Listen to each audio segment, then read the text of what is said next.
12. liður á dagskrá, reglur Akureyrarbæjar úthlutun sérstakra íþrótta- og tómstundastyrkja fyrir börn á tekjulágum heimilum, skólaárin 2020-21 og 2021-22, til máls tekur bæjarfulltrúi Heimir Haraldsson.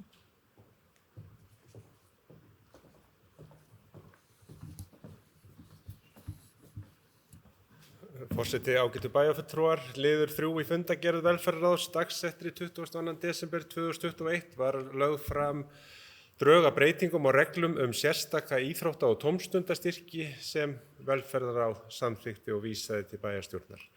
En reglur þessar eru gefnar út til að samræmis sé gætt við úthlutun sérstakra íþrótta- og tómstundastyrkja til barna frá tekjulágum heimilum til að auka jöfnuð til íþrótta- og tómstundastarfs.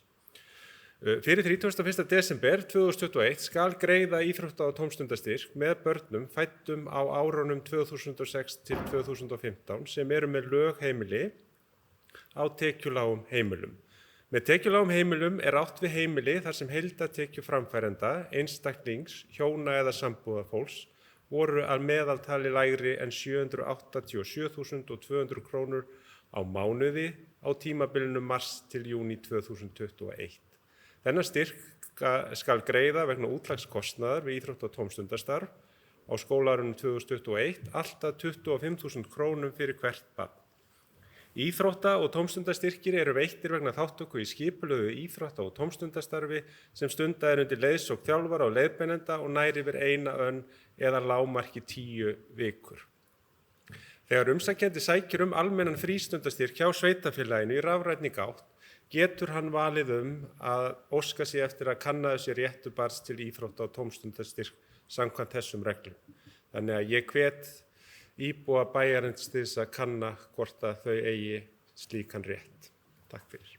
Það bæjarfulltrúi Heimir Haraldsson lokið máli sínu, orðið laust. Sem enginn hefur kvað sér hljóðs, þeir sem geta samþykkt breytingar á reglunum, gefið merki. Það eru 11, takk fyrir það og þá dagskrá tæmd. Eftirtalda fundargerðir eru lagðar fram til kynningar, afgreiðslufundur byggingafulltrúa 23. og 29. september, bæjarráð 23. og 30. september, fræðsluráð 20. september, skipulagsráð 29. september, umhverfis- og mannvirkjaráð 24. september, velferðaráð 22. september. Hægt að nálgast allar þessar fundargerðir á heimasíðu bæjarins. Og ég segi þá fundi slitið klukkan 8 mínútur yfir 4. Takk fyrir góðan fund.